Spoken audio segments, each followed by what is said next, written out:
Rawheisen, and this is my mom, Hillary Rawheisen. This is my Gold Award project. This is episode 1 of this Dyslexia podcast, where we're going to be talking about dyslexia empowerment and how to identify your child if they exhibit symptoms of dyslexia.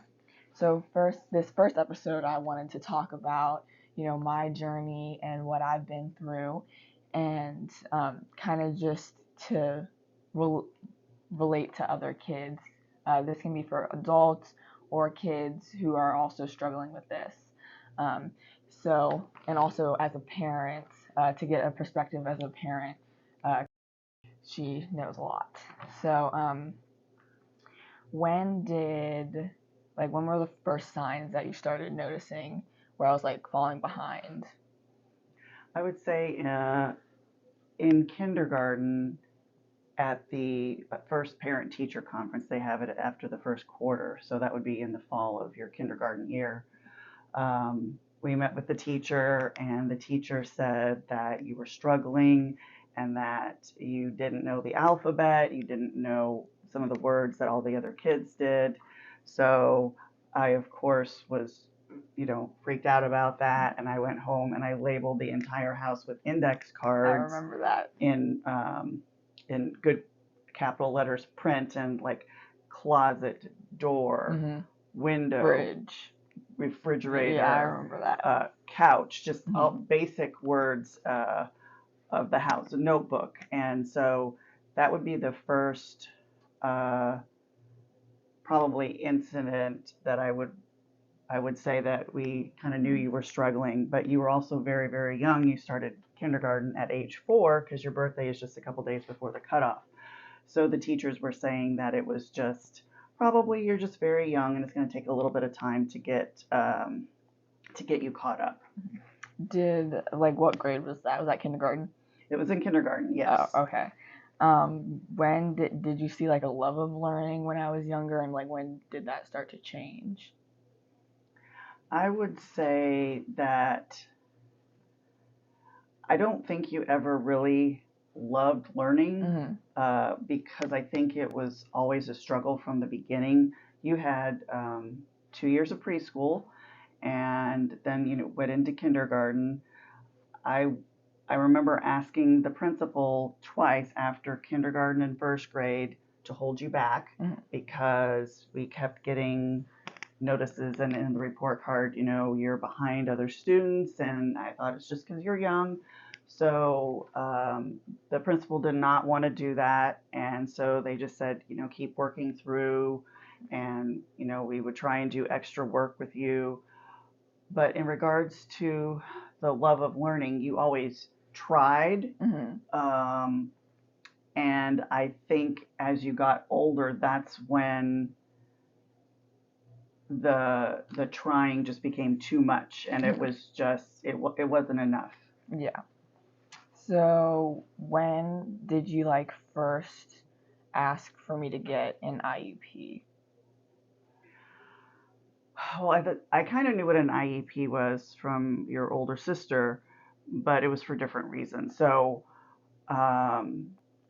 after kindergarten and first grade, I noticed in first grade when I would go in and volunteer once a week in your class to help students with reading. Yeah. And you were divided up based on the teacher's reading levels that you were put at, and that was a Foss and Pinnell alphabet letter book, like AA, and then all the way from level A to level Z. Yeah. And so I was assigned to a certain group, and they were more advanced readers, and I noticed that they were probably 5 letters ahead of the level where you are. Yeah. And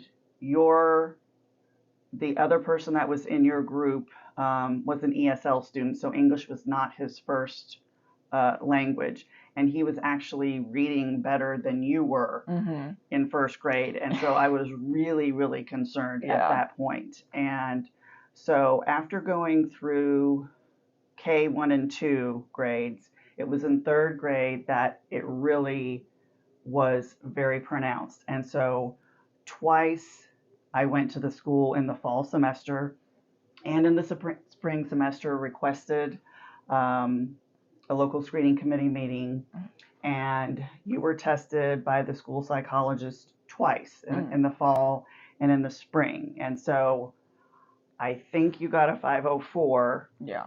But that wasn't really enough. And you'd had several reading screenings from the reading specialist at the school. Yeah, and just like to also, because if kids, parents are advocating for their kids to get tested and stuff like that, and they first go the route of having the school test them, Correct. trying prepare the kid, like what was that like? So I know from my experience, I got pulled out of the classroom. It was normally during like recess, which I was normally upset about, which doesn't seem like a big deal, but to a 6, 7-year-old, it's kind of upsetting. And then I just go into this blank room with this random guy I've never seen before, and we just do like little math problems and stuff with letters. And I remember vividly like blocks. We had to make blocks into like shapes, and I could not do that at all because I knew in my head this block does not match the picture of what I'm supposed to make. And that obviously didn't make me feel good, but okay. Yeah. So when you were in third grade, that was when I really noticed the decline in even wanting to try. That year in third grade is when the SOLs, the Standards of Learning tests, are administered here in the state of Virginia. And so you took the reading and the math test, and you had failed both of them. And I believe that, and I would try and help you with your homework, and it would take literally hours for you to do one problem or half of the math homework or half of the reading homework, and you would run around the house crying and screaming because you didn't understand it and you were frustrated and you didn't know how to tell me that you didn't understand it. And of course, as a parent, I was trying to help you, and I didn't know that it was something more than just you being a younger student for your age. So we had 2 rounds of testing in the third grade. And so you got a 504, so they just gave you extra time. Right, I remember that. For testing and reading, but that wasn't enough. And so your third grade teacher, fortunately, advocated for you and said, the testing doesn't really show anything but there's something going on. And so she was really trying to push for you to have some more services. And that's a lot of, especially with girls, and like this kind of correlates with ADHD because we're kind of taught to always be polite from a very, very young age, and we don't act up as much as boys do. So I ended up working really, really hard and like covered up the dyslexia and the ADHD by working so hard. And so on the testing and everything, I think that's why like nothing like definitive was shown. Also, the tests weren't like super, like what's the word? Specific. Right. So that's why they never really found anything. So if you were to go to the school and get tested and like nothing is coming up, that's when we kind of did the private testing, right? Right. So after 2 rounds of testing through the county schools and not coming up with anything that was really helpful besides the extra time, fourth grade had started, and like from day one, it was downhill. So even though I worked with you during the summer, we did bridge books, we had work from the school. It wasn't enough to keep up your skills or maintain them. You were still losing. So in fourth grade, we found private testing. It was covered through our insurance, most of it. But that was the way that we really got you the services that you needed. Yeah, and another thing I wanted to talk about specifically is, if you can't find private testing that's covered by insurance, it is very expensive. So without insurance, how much did that cost? What did that have cost? It was between, at the time, $1,600 and $3,000, depending on how extensive Right. the psychoeducational testing was. I feel like it's also really important to prepare your child, because if they don't really know what's going on, that can be really scary for them. I know for us, that was our first time doing really anything like that, so you didn't know what to expect. I didn't know what to expect. But, just to prepare is, I went in there and it was like a normal room. And then I got pulled back and I had this big thing of water, and you pretty much just sit down for hours answering questions.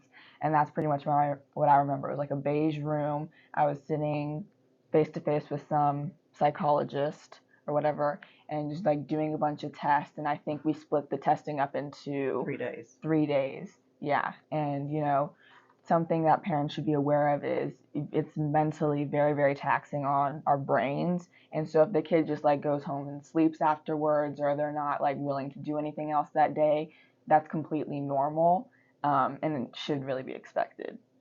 Right. So we did the testing over 3 days, and we tried to have it in the morning, because if you went to school and you had a half day of school, you would already be tired. Right. So if you took the testing in the afternoon, it wouldn't be as accurate. Right. Because you might be more tired than normal. So after the 3 morning testing sessions, we just went home. You did not go to school those days, because, and it was over a period of 2 weeks. I think it was 3 days over 2 weeks. Yeah. So, after the testing was finished, how long did it take for the results to get in? It's usually 4 to 6 weeks for the psychologist to go over the data, put the information together in a report, and then come back to you. And usually they will come and meet with the parent and then go over the results with them, and you ask any questions that you might have. And so at that point, you take the report to the school, because your goal is to get these services in school and educational settings so that the teachers can help you the way you learn. So the report showed that you had processing disorders in reading, writing, and math. And so there were 3 different categories, and they have a code in the DSM-5 or DSM-4 at the time, and CPT codes, which are for like insurance purposes and what the diagnosis is. So then when did it start, like after I got the diagnosis of processing disorder, which is very vague? Yes. What did the school do? So I brought the report to the school. I said, we had private testing. I'd like another local screening committee meeting to see if you qualify for an IEP. So they scheduled it out, got all the parties involved together, and went over the results. Yeah. And so through the private testing, it shows that you had these processing disorders in reading, writing, and math, and then also anxiety, which would be very common because school was so hard for you, and you were always trying to catch up to your peers, and you couldn't do it because you weren't being taught the way you could learn. Yeah. So, like, after that, was I granted the IEP? After that, you were granted the IEP, and at the time, the county schools did not use the word dyslexia in a diagnosis in an IEP. So they would say, based on what the codes were, you had processing disorders in reading, writing, and math. When you first got your IEP in 4th grade, partway through 4th grade, it said the processing disorders, and that was when the IEP was granted, and you were given more specific help because you had diagnosed processing disorders, which later turned out to be dyslexia, dysgraphia, and dyscalculia. So before we get into all that, so I remember once I first started the IEP, was it like 4th, 5th grade? I think it was towards the end of 4th grade, beginning of 5th grade. I really remember, always getting pulled out And at the beginning, I was happy because we finally got the IEP, Mm-hmm. but that really kind of messes a kid up after a while, always getting pulled out, taken out during recess, and all you're doing is working 24/7. You're working 10 times harder than any other kid in there, Right. because you're always getting pulled out and you always have to do extra work just to like barely keep up. And I remember I started to resent my IEP and I grew to hate it. Like for a couple years because I was always taken away from the classroom, and I really just wanted to feel like a normal kid, and I could never feel that way because I was always taken out into a different classroom. Yeah, I don't know that you ever had the verbal skills to tell me how much it bothered you. Yeah. But I'm sure I know it did. Right. But after you did start, you had an IEP, I did notice that gradually things improved a little bit, and after a year or two, you started passing your SOLs. I think also a lot of that, didn't necessarily have to do with the IEP. Yes, I had extra help and extra time, but I kind of got to the point where I just was working so hard. And so then was it 6th grade when you went to some meeting and you found like dyslexia or whatever? Yes, during 6th grade, I had spoken with a friend who had a child who had been diagnosed with dyslexia privately outside of the school and did not receive services through the school. And she offered to look through your IEP. And once she looked through it, she's like, this is dyslexia. And so, this is what you need. So once I spoke with her, I went to the school and said, she needs something more specific. And it was probably that year during 6th grade that the county decided to started putting the word dyslexia in IEPs. They don't test for it, but when you have testing privately outside, it eventually, after 2 years, dyslexia was put in. And at that point, you got a program called Just Words that was used for dyslexia. So like if they used the word dyslexia, because Just Words was a program, before they started using that word. And so if I had gotten that in 4th grade, and started using that program, I wouldn't be in the place that I am right now. Probably not. Right. So I remember vividly, we went to, I think it was some book reading. What was it? It was that Dan Gutman. Yeah. Yeah. And I remember My Word School author. Yeah, and we really liked those books. And so we went there, and then we were driving home, and I remember this vividly. That's when you told me that I was dyslexic. And, at the time I didn't know what to think. I wasn't necessarily happy or sad or anything like that. I guess it was an answer to why I was always, behind and struggling and felt different. And so, it was a good thing to know. And how did you feel like when you found out that I was dyslexic? Was it like, were you happy to know? I was happy to know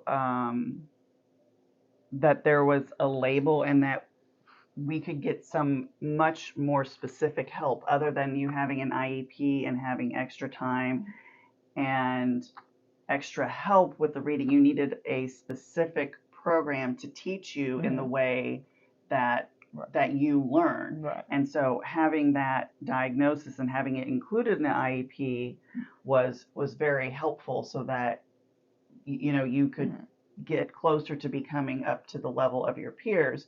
But the school didn't have a dyslexia reading program class for 6th graders, which was the last year of elementary school here. So you were put into a class with 5th graders, and it was only 20 minutes 3 times a week. And in order to get a fidelity for these programs, you need to have it 4 to 5 times a week, 3 to 5 hours a week. So you weren't getting anywhere near the level of instruction that you needed with these little bits of Yeah. 3 times a week, just 20 minutes. Also, a book that I'm getting close to finishing up by Foss. It's called the Dyslexia Empowerment Plan. He really emphasizes, like, when you find out that your child is dyslexic, some parents will kind of hide it from their kid, which is really not recommended. It's good to just tell them as soon as possible so they can start bringing that piece into their identity. Like, yes, you are dyslexic, and dyslexia is not a gift and it's not a curse. It's just something you have. And saying, I'm dyslexic, and going with that all throughout your life and accepting that is really, really important starting at a young age. So, if you find out that your child is, don't label it as, oh, my kid is just like special, or keep it from your kid or your family or your friends. Just being open with it is kind of the best way to start introducing that into your kid's life. Yeah, I think that I probably didn't tell you right away because, one, the county didn't recognize that at the time. And when the psychologist did the testing, they knew that counties don't recognize like dyslexia. So they put a generic diagnosis in there so that your child can get help. And with regard to letting you know, I think I probably kept it from you because I didn't want you to be ashamed and feel more different than you were. So we probably should have told you earlier. And so that was probably pretty hard for you to not have that information because you always felt different because you were always struggling in school. Yeah, I mean, a good way to explain it to your kid is dyslexia is a part of your identity. Just like if you don't have 20/20 vision and you need glasses, having glasses or contacts, that's a part of your identity. It's small, it's not that big, and that's the same thing for dyslexia. But it's just you can't physically see it. Right. And so that's why people tend to hide things like this more, because you can't physically see it. Like if you were an amputee and you had half your leg missing, people can see that, and you kind of learn to live with that day by day because everybody can see it. But dyslexia isn't something that you can see, so you are kind of in the place where you have to, bring that to people. So like 7th and 8th grade were interesting years. That was my middle school years, and I remember 7th grade, it went really, really well. That was when we did just words. I wasn't really struggling that much. I was doing okay. I was working really, really hard. But the just words program, I wasn't doing it nearly enough to have fidelity. It was like very piecemeal, like twice a week maybe. And we kind of really didn't think anything of it at the time because I was doing so well in school. And you were in a reading class, I think it was Read 180. Yeah. In addition to that, and the teacher who taught that was trained in just words, and so you got a little bit of it during that time, and then some of it during another time, but it still wasn't at the level of fidelity. And when you were younger, I remember you did like teaching and you liked being a teacher, and so we had a whiteboard and a chalkboard, and you would come up with lesson plans, you would staple folders together, have students lay out all the work, and you would teach. And so it seemed like you did have a love of learning and teaching even though you were struggling. And I think that was kind of how it was showing you, like, I want to help kids because I'm struggling so much. Right. So there was a time when you did that for a few years, and then there was also a time when you backed off from that and you just didn't do it anymore. Yeah, I think I was just always having to work so hard and steady in middle school. And then I remember 8th grade, it was kind of the same thing as 7th grade. I was getting, the just words piecemeal, and then COVID hit.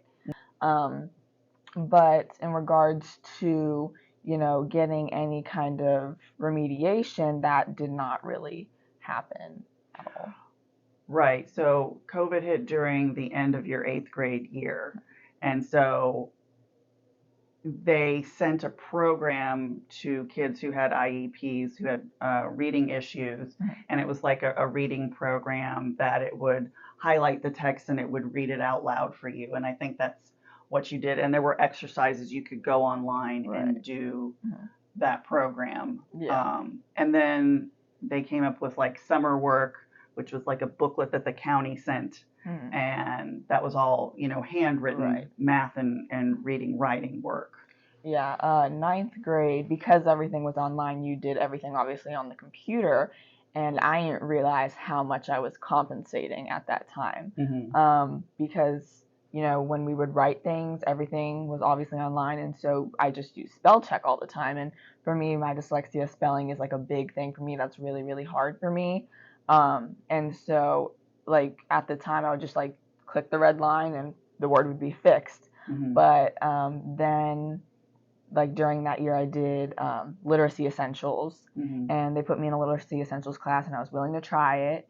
And what happened was I think, I don't know any of the kids' diagnoses, but majority of the kids were ESOL students, so English wasn't their first language, and which I felt was inappropriate for me to be in that class.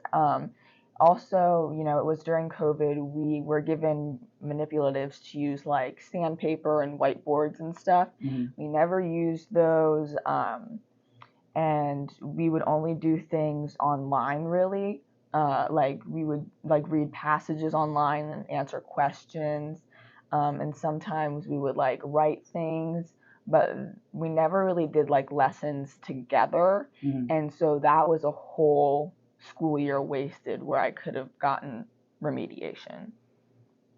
And the program had manipulatives because the programs that help students with dyslexia, and then there's several out there, some of them are Orton Gillingham based, and they're multisensory, multidisciplinary, multi-tiered programs.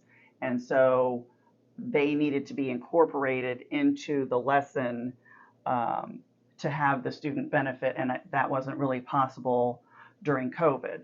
And so that year wasn't very productive with regard to dyslexia remediation. And I know there's also, I believe you used talk to text. So that was another way technology can help compensate for difficulties in learning, instead of like just handwriting it out and then you don't know if you spell it correctly. So that was one of the things that was used. Another big thing, I think, why I did so well with online learning was because, it was just me, and because I do have ADHD, my brain will hook on to like a little conversation that somebody's having in the corner, and I'll just like start listening to it. And because it's hard for me to obviously focus.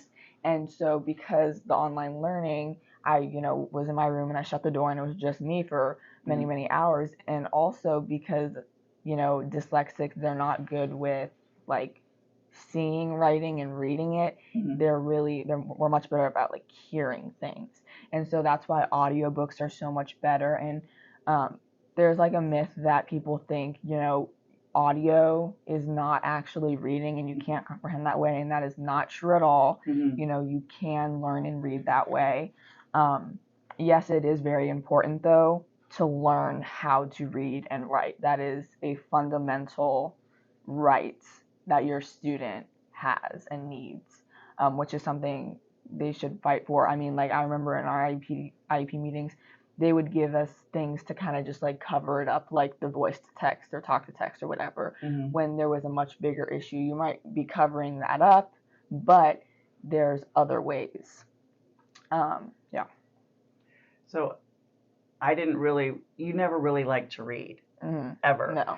To get you to try and read a paper book like through ninth grade was impossible. You never really liked to read. And so I know that I would read to you, your dad would read to you. And I remember when you guys would read to me, I could picture the story in my head because I wasn't looking at any words or anything. I really liked that because I could actually understand the book. Like I remember the Junie B. Jones books that Dad read to me, and I remember the John Grisham books that he read to me too. Like I still remember those. Mm-hmm. But if I were to read that, I wouldn't remember anything when I was a kid. Like I wouldn't comprehend it at all. Like hard copy books, you No, mean? yeah, Okay. I wouldn't get that at all. Okay. But so audio is a really good substitute, but don't replace audio, or don't use that altogether. Like you still have to have your child know how to read, because it wasn't only till the last couple thousand years where this is also in the Dyslexia Empowerment Plan book by Ben Foss, where where written language was actually a thing. Everything was spoken, and that's how humans are innately wired, is by talking, not Mm-hmm. by reading. It was only till the last couple thousand years where like we would type things, and we have letters and everything, and that's where the dyslexia started to kind of pop up, Mm-hmm. In the world. So then I remember ninth grade going into high school. This was after, 10th grade, Mm-hmm. sophomore year. I went back to school after COVID, and I just remember kind of freaking out because everything was on paper again, and I was spelling like a third grader. My handwriting looked like a third grader, and it just made me feel really, really ashamed of myself, because in my head, I knew the answers to every question they were giving me, like especially in English class. I just could never put that on paper. Like if they asked me to tell them, I could tell them, but I could never put that on paper. And so that really, I remember, kind of freaked me out. And then we kind of went down this rabbit hole these last couple of years. Mm-hmm. Yeah, it was really hard for you to go back. You definitely excelled being at home and not having to deal with all the just the normal goings on at high school, large high school. I really didn't think you were going to do well at home online, but you did, because you were able to concentrate and just focus on what you needed to. So yeah. So then sophomore year we had how many IEP meetings? Probably about 4. You went back in person, and you elected not to have any special reading class at school because it wasn't meeting your needs. It was meeting the needs of the group, the class. Right. So we just did without. Right. And so, I obviously still stand by that decision today. It wouldn't have done anything for me. It was too late. What I really, really needed was a one-on-one with somebody who specialized in dyslexia. And so we found that. Obviously, getting that is extremely expensive. But so I remember, we did, what was it? The psych eval again, which was like, was that 2 days or just one? I think that was over 2 days. We had something called an IEE, an independent education evaluation, done by the school because your needs still weren't getting met. Right. And so the educational psychologists did several tests that some were the same, some were different than the county schools did.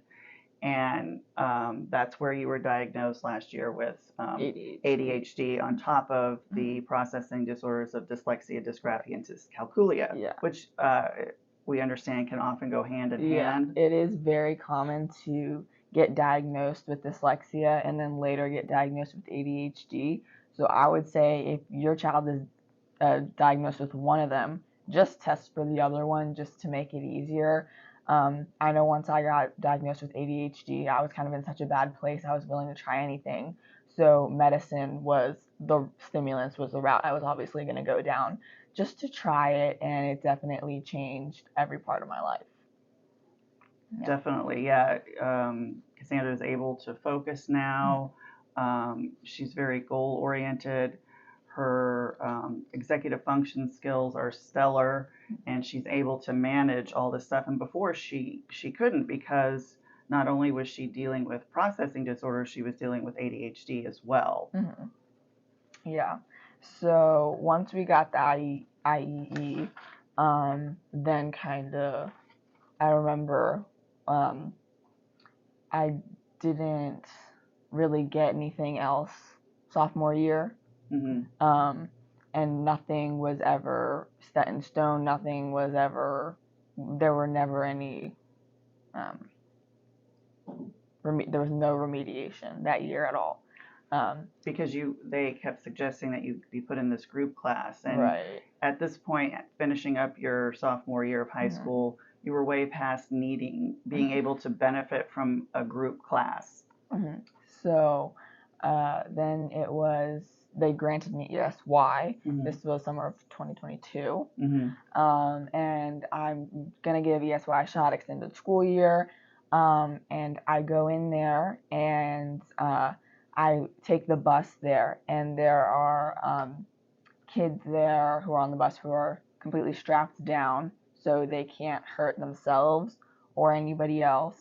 And then when I get off the bus, they don't know if I can like walk on my own or anything like that. So they took my wrist and they dragged me, like, because they didn't think I could, they didn't know, that I can speak and I can walk and everything like that. Mm-hmm. And so so they escorted me to a table, and it was really, really traumatizing what I saw at ESY and where I went. There were people stimming and screaming, and I think, one of the only people there who didn't have, severe autism or Down syndrome or anything like that. And it was very, very hard for me that they put me in that situation. And then when they broke me off into a smaller class, the smaller class consisted of people who were nonverbal and people who were doing like pre-algebra, and I was finishing up algebra and stuff like that. And it was very hard for me to learn that way because there were kids like talking and screaming in the middle of class, and it was very, very hard for me. So I went to the first day, and I get on the bus to go home, and I get really, really sick after what I just experienced. I remember I go home, and yeah, I was not happy at all. Mm-hmm. And I would just like laid on your bed for the rest of the day, I think. Mm-hmm. And then you started writing emails to explain what happened. Right, and so that setting is not appropriate for Cassandra, that especially at that advanced age, she really needs a one-on-one. Mm-hmm. And because the dyslexia was not identified in early elementary school, which now there's a new law in Virginia that it's supposed to be identified in K through second grade, if that had been in effect when Cassandra was coming up through the schools, then we wouldn't be here talking about dyslexia. And so there wasn't any other setting for her, so I had to research and find a dyslexia language specialist to help Cassandra. And because the summer school and extended school year had already started, there was not anybody. I called people all over, and it took a couple of weeks to get answers back. And after about 3.5 weeks, I found somebody through ASDEC, which is the Atlantic Area Dyslexia Group, and the individual lives on the West Coast. And so they were available to help Cassandra with their specialized dyslexia program called Sounds and Syllables. And so it wasn't ideal having somebody in a completely different time zone on the West Coast trying to make it work, but there was nobody here in this area to do that for Cassandra. And so it took about a month, and she had some assessments done to find out what level she was in. And it started that way. So she would meet 2 to 3 times a week for an hour to get this language therapist from a certified academic language therapist. So. So right now I'm still working with her, and hopefully I will be college ready in a year. If I keep working with her. We're still working with our IEP team to get hours and to finish this so I can be ready and successful for college.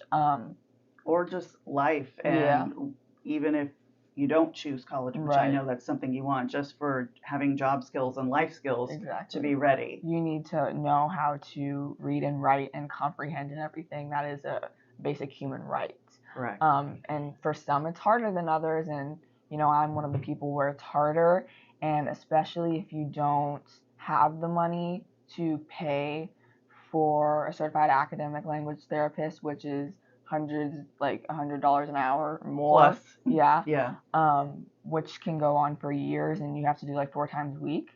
You're kind of stuck in this position where you have to ask the county